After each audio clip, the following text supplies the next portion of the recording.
Tag TV US Canada brings you news and views from White House and State Department's press briefing. Good afternoon. How is everybody? Okay, a couple announcements to start off with this afternoon. First, I would like to say that on Tuesday, June the 26th, our Deputy Secretary John Sullivan delivered the U.S. statement to the fourth special session of the Conference on States Parties, urging the OPCW member states to address the current crisis resulting from the rise in use of chemical weapons. We want to congratulate the United Kingdom and like-minded states on the successful adoption of the decision addressing the threat from chemical weapons use at the Conference of the State Parties. 82 responsible states voted to provide the OPCW's Technical Secretariat with additional tools to respond to chemical weapons use, including the means to identify the perpetrators of chemical weapons attacks in Syria. Efforts to delay and obstruct its passage by Russia, Syria, Iran, and China were unsuccessful. The decision calls on the Technical Secretariat to establish arrangements for identifying the perpetrators of chemical weapons attacks in Syria by using all potentially relevant information regarding the origin of the chemical weapons for instances in which the OPCW's fact-finding mission has determined chemical weapons were used. The decision also expands the OPCW's ability to assist states parties in the event of chemical weapons use on their territory. It authorizes it to share information related to chemical weapons use with other investigative efforts, and it empowers it to further facilitate capacity building. Attribution is a key step toward ensuring that chemical weapons cannot be used with impunity. The United States remains fully committed to a future free of chemical weapons, and we look forward to the progress that will come from the adoption and the implementation of this decision. When we have more on that, we'll let you know. Second, I'd like to announce our Acting Undersecretary of State for Political Affairs, Stephen Mull's travel to Brussels, Belgium, and Vienna, Austria, July the 3rd through the 5th. He'll meet with his European counterparts there to discuss the transatlantic relationship. He arrives in Brussels on July the 4th for consultations with senior officials from the European Union's European External Action Service. On July the 5th, the Acting Undersecretary will be in Vienna for discussions with the European Union's 28 political directors. Next, I'd like to announce that the Secretary next week, after a whirlwind trip around the world, will be traveling to Mexico City on July the 13th. We anticipate that the Secretary will meet with President Peña Nieto, Foreign Secretary Vidagré, and also the President-elect López Obrador. Secretary Pompeo will reaffirm the U.S. partnership with Mexico to combat transnational criminal organizations and also the opioid epidemic. He will also discuss efforts to enhance trade, curb irregular migration, and manage our shared border. The Secretary will discuss continued U.S.-Mexico cooperation with the Nieto administration throughout the transition. The United States looks forward to working closely with President-elect Obrador to continue strengthening the U.S.-Mexico relationship after the new administration takes office on December the 1st. And lastly, I would like to say congratulations to a member of the State Department Press Corps. Many of you know Alicia Rose from NHK. She's traveled on the road with us and has been here, I think, every day, at least since I've been here. Alicia will be leaving NHK to go to law school, correct, in Los Angeles? Yes, so congratulations to you. We're excited for you, and best wishes. Godspeed. And then while I'm on that note, I'd like to congratulate Josh Letterman. You're former. Yeah, you're a former, like Ponch and John, or like Bo and Luke Duke. Josh. Wow. And you gave, is now taking off. And you said I showed my age with a $6 million man. I'm sure many of you know who both of those all those characters are. John. Anyway, so congratulations to Josh. Well-deserved success, and good luck to you at NBC News, and welcoming Susanna once again. And with that, I'd be happy to take your questions. Heather, the Secretary, before he goes to Mexico, yes. His first stop of the trip that he's leaving on this week is in North Korea, as you know. The President tweeted this morning that if it weren't for him, meaning President Trump, that we would be now at war with North Korea. Does the Secretary, does the State Department share that view? Well, you know, I think back to where we were 1 year ago today, actually 1 year ago tomorrow. Many of you will remember the 4th of July. Many of you were contacted to have to return to work. I know I was in New York planning to go to fireworks with my family, had to hop on an earlier flight to come back to Washington. Why? Because there was an ICBM launch on the part of North Korea. So if we look back to where we were 1 year ago, we're in a good position today, and I think that's what the president was simply referring to. A lot of people were in panic. A lot of people around the world were very concerned about what would happen between the United States and North Korea, and the fact that our secretary is now getting ready to go on have his fourth meeting with the North Koreans in less than 3 months, I think is a testament to just how far we've come. All right, and then just one last one on that same one. The Secretary is aware, right, that the Korean War ended not with a peace treaty, but rather with an armistice. And so technically, all the combatant parties to that conflict are still at war, right? He understands that. I don't understand why we're doing a history lesson here, Matt. What's your question? Because the president in his tweet said we would be at war with North Korea if it weren't for me, and because Matt, of the situation. Come on. I think what the president is referring to is where we were 1 year ago. And how many of your friends, how many family members asked you for your honest assessment about whether or not we would be in this situation? I would be willing to guess that a good number of people asked you that very question.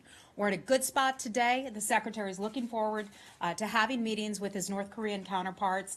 And we go into this eyes wide open, but nevertheless, we've made a lot of progress in the past year. Last one is just extremely tangentially related, and it's just a day. When did Steve Mull start as the acting? He's been sort of performing those functions for a few weeks now. When exactly he received the designations, that I don't know. All right, thanks. But we're thrilled to have him back and on board. Okay, let's finish up on North Korea before we move on to something else. Okay, hi, Janie. Yeah, Secretary Pompeo's trip to North Korea, the name of the configured team, do you have any go with him? The name of what, I'm sorry? Configure the teams. Who will be going? Yes. Well, the secretary is going to be going. He's leading. I'll be along with him. I understand we've got six reporters who will be coming along with us as well. So those folks who will be on the trip will certainly see who will be a part of the delegation, I'll call it. And I'll just leave it at that right now. John Bolton's go with him. Pardon me? John Bolton's go NSA. Oh, is he going to North Korea? Not to my awareness, but I don't speak for Ambassador ask Bolton. you. Yes, no. But I'd refer you over to the NSC for any questions about Ambassador Bolton's travel. Okay, hey, how are you? Just to share with us the agenda of Secretary Pompeo's talks to the DPRK and what are the expectations for these talks? Thank you. Well, again, as I say, we go into this eyes wide open. We're continuing our conversations and also our consultations with the North Korean government about what the president and what Kim Jong-un agreed to at the Singapore summit. So we obviously have a whole lot to talk about. We have at least a day and a half of meetings planned, depending on how the schedule goes. I'm not going to get ahead of those meetings, so I know you all will want a ton of details, but we've got these meetings coming up. Ambassador Sung Kim had a good series of meetings when he was in North Korea to help plan for this, and so I'm just not going to be able to give you all the details about what we intend to do that very day. Okay. Alicia, go ahead. Thank you.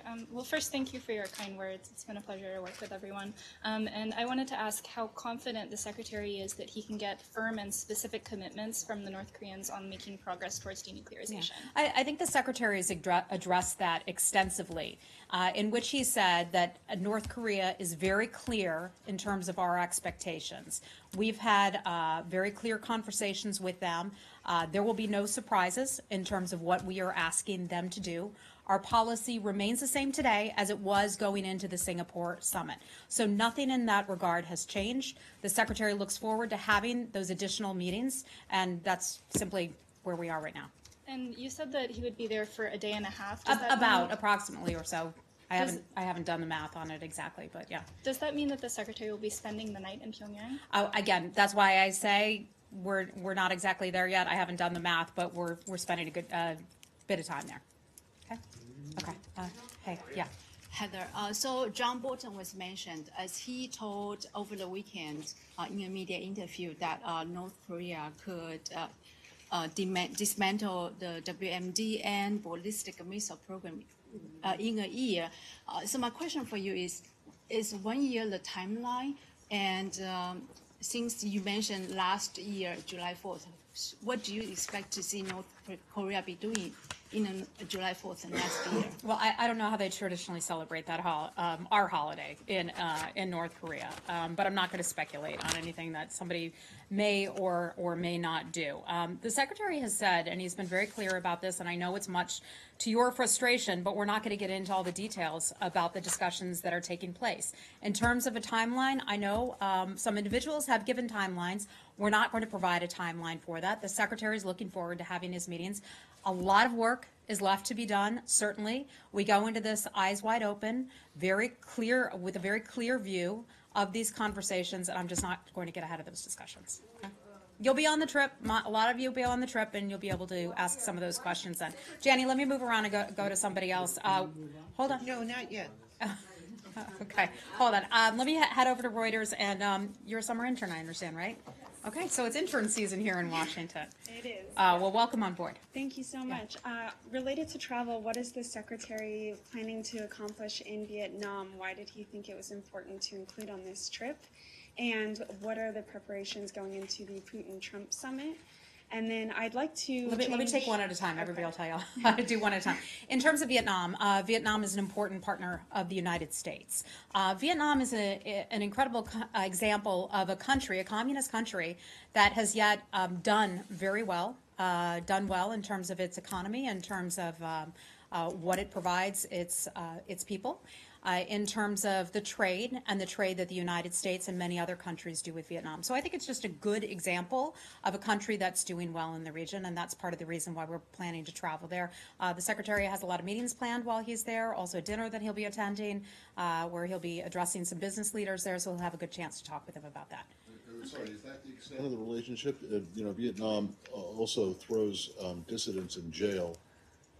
Bloggers, etc. People And we who have covered that. you routine. Yep. So is that going to be part of his visit as well? You know what, I or is don't it- have a full readout on what exactly that visit will entail, but as you know, Matt, when we have conversations with other governments, there are a whole host of things that come up, and a lot of things that we discuss privately that we don't, that we don't discuss here every single day.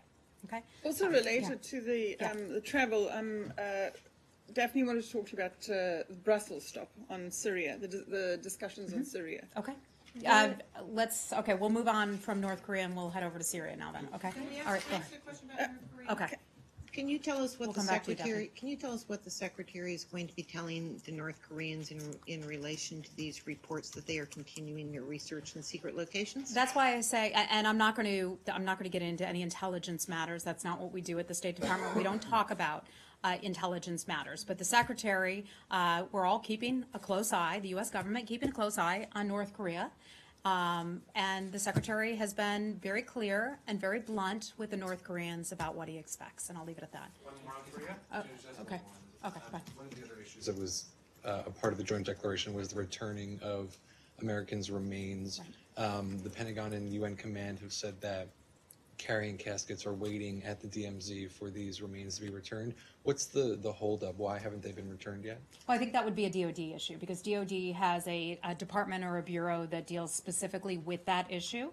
And so they apparently facilitated, some of the materials that would be needed to transfer any remains in a dignified fashion. So I would just refer you over to DOD for that. We don't have anything for you on that. But I will say that would certainly be a good sign if North Koreans were to fulfill that commitment, certainly. They say it's a diplomatic issue, though, because it's the North Koreans who haven't followed through on... Who says it's a diplomatic issue? The Pentagon. I would refer you back to the Pentagon. The Pentagon has a robust department that deals specifically with these issues each and every day in difficult parts of the world. So I would refer you back to the Pentagon for that, okay? All right, so let's move on from North Korea now. Okay, go ahead. You want to talk about... Syria, yes, okay. And I have a question on Iran as well. Okay. We tend to stick to regions before we move on. So we'll go to Syria. If we get back to you with a question about Iran, we can do that. How much and what does the Secretary want to accomplish in Syria, in southern Syria, where Russia is currently in peace talks with the rebels? And I understand they've reached an agreement to hand over the weapons and allow Russian police or military police to enter rebel-held towns. Okay, I've not seen that specific report that you were referring to. The Southwest ceasefire area is something that the United States has paid very close attention to over the past nearly 1 year. The United States, Russia, and Jordan have all been involved in trying to maintain a ceasefire that had held up until not too long ago. As many of you know, Secretary Pompeo spoke earlier today to Foreign Minister Lavrov. One of the issues that they did discuss with this was the Southwest Syria ceasefire situation. As we have talked about the ceasefire over the past year, we have on numerous occasions highlighted the fact that humanitarian aid was able to get in as a result of that ceasefire. And we also said that lives were undoubtedly saved because of that ceasefire. And now as we watch the situation there, we have extreme concerns about the situation. There are ongoing airstrikes. Some humanitarian aid had been stopped. We understand that some humanitarian aid may be getting back in again, at least for now, but it's certainly not a safe situation. So we're continuing to have talks with the Russians. We're continuing to have talks with the Jordanians and express our extreme concern about the situation there. Okay. Anything else on Syria today? Okay. Is there any meeting between Secretary Pompeo and Russia Foreign Minister Lavrov being set up or being discussed? Because I understand Secretary Pompeo is going also to Middle East and also to Brussels. Is there a pull-aside meeting? Is there a pull-aside? No, nothing is on the schedule, at least not at this point. Okay. All right. Saeed, go right ahead. Thank you, Heather. Yes, 7 former U.S. ambassadors to the United Nations submitted a letter to Secretary Pompeo yesterday asking or urging him to reinstate the funding UNRWA. Could you share anything with us? Has he read it? Did he react to it? What is your position on that? I can just tell you, we don't comment, as a general matter, we don't comment on the Secretary's correspondence. So let me start out by saying that. We certainly have seen the reports about former U.S. officials expressing their concern about the situation. No decision has been made on UNRWA funding at this point. We talked about this about a week and a half or so ago. We continue to express our concerns about the mismanagement of UNRWA, about the fact that UNRWA every year about this time has its emergency funding appeal where they come to all kinds of countries and say, help, help, help, we need money. We feel that structural reforms need to be made and those reforms need to be put in place. And also that UNRWA should find some additional voluntary funding streams so that the burden sharing is not just on the United States, but on many other countries as well. There was a meeting back in Rome a few months ago that our Ambassador Satterfield had attended, in which other countries had expressed their interest in providing some money. So we hope that some other countries in the region will step up to that. I have a couple more questions also on funding to the Palestinian Authority. There were reports 2 weeks ago that funding was cut off. I'm sorry, there were reports what? That aid to the Palestinian Authority was completely cut off or frozen. Could you share anything with us on that? I don't have anything for you on that. So I'm sorry, I can just tell you in terms of the UNRWA funding that that's still under review. And lastly, the Israelis denied entry to an American woman who was going in because of her activities. Is that something that in any way disturbs you, that they disallow Americans from going in because of their political views or their activism? I don't know the details of this particular case. Countries are, however, allowed to admit or not to admit certain people into their countries. Just leave it at that. But they said clearly that she was not allowed in because she supports BDS, which is really a peaceful movement. Well, that we as a United States government do not support what you call BDS. Okay, that's fine, but that's that still. I mean, it's a peaceful protest kind of movement. It's not in any way militant. You certainly and we will value not deny, freedom of expression. You don't deny anyone for supporting BDS. Yeah, I don't have the details on her particular case or on this particular case. We value the freedom of expression, and we'll refer you back to the government of Israel on that. This seems to have occurred time and time again. To the clergy, to professors, and so on. And you are not bothered by that. Okay. Last thing I will say is that countries are sovereign. They have a right to either admit or deny admittance to individuals at their border. Okay. But when you do find out more about this specific case, find out if there is a concern, because she is a U.S. citizen, and it is the mission of the State Department to assist Americans abroad in distress. It's one of your primary functions, safety and security of American citizens.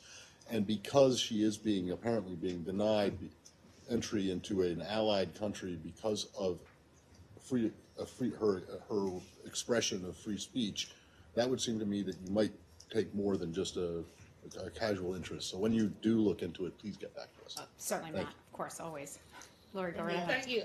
Are you concerned about the deteriorating security situation in Kirkuk? Because General Votel told us that the coalition, Peshmerga, and Iraqi security forces should all work together to address these problems. Is that your view, too?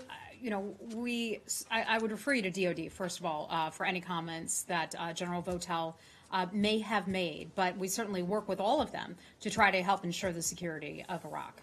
And to renew cooperation between the two forces would be a good idea? I think continue for the Iraqi security forces, for the Peshmerga, all of those various groups to be able to continue working together in conjunction with coalition partners. That's certainly a good thing. Okay, on Kirkuk, and this is your domain, relates to Iran, that Iraqi militias, which are part of the Iraqi security forces, are now transporting oil from Kirkuk to Iran and selling it there. That will soon be a violation of your policy on sanctions regarding Iran. Are you trying to stop that oil trade? First, I want to make this clear. We can't confirm that report. We've seen that report. We just can't confirm it. Okay. Last one. Do you have a readout on the meeting that Administrator Green and Ambassadors Brownback and Suleiman had with Prime Minister Barzani yesterday on protecting religious minorities? Yeah. That is a big thing for this administration. The Vice President has spoken about it numerous times. Secretary Pompeo, I know, is really looking forward to the religious freedom ministerial that we'll hold here at the State Department later this month. And then Ambassador Brownback, in conjunction with Mark Green, Administrator Green from USAID, just traveled over to northern Iraq to take a closer look at the plight of religious minorities in that part of the country. The Yazidis, the Christians, and others. So when they return, I know that they will be debriefing the Vice President. We'll get a chance to hear from them, too. So I'll just wait until they're able to return and get a chance to speak with the Vice President before reading that out. Okay. On Iran, are you aware of this bizarre story about an Iranian diplomat being arrested in Europe for being involved in an alleged plot to bomb the rally of an Iranian opposition I did see group? that story, yes. Do you guys have any thoughts or anything to say about either, one, the arrest of the diplomat, but also the plot in general, because it appeared to target an event at which a lot of Americans were, or at least a number of prominent Americans were attending? Yeah, I think we probably would not get ahead of what investigators in France would be looking into. They would certainly play the lead role in looking into this in conjunction with any U.S. support that may be taking place. We're closely monitoring that report. We're certainly aware of it. We all saw it yesterday when it first came out. Overall, I can just say that we strongly condemn the Iranian government's use of terrorism, which has taken place around the world in many countries. We're all too familiar with the Iranian attacks that have taken place, and we continue to condemn acts of terrorism that Iran has been involved with in the past. Okay. Go ahead. Okay. Go ahead. Does the State Department have any information to back up the president's claim that the previous administration provided citizenship to 2,500 Iranians? Yeah, I saw that report out earlier today. I'm certainly familiar with what you're talking about. That's under Department of Homeland Security. The Department of State does not grant citizenship to people from other countries, so I'd have to refer you to the Department of Homeland Security on that. Okay. Thanks. All right. Go ahead.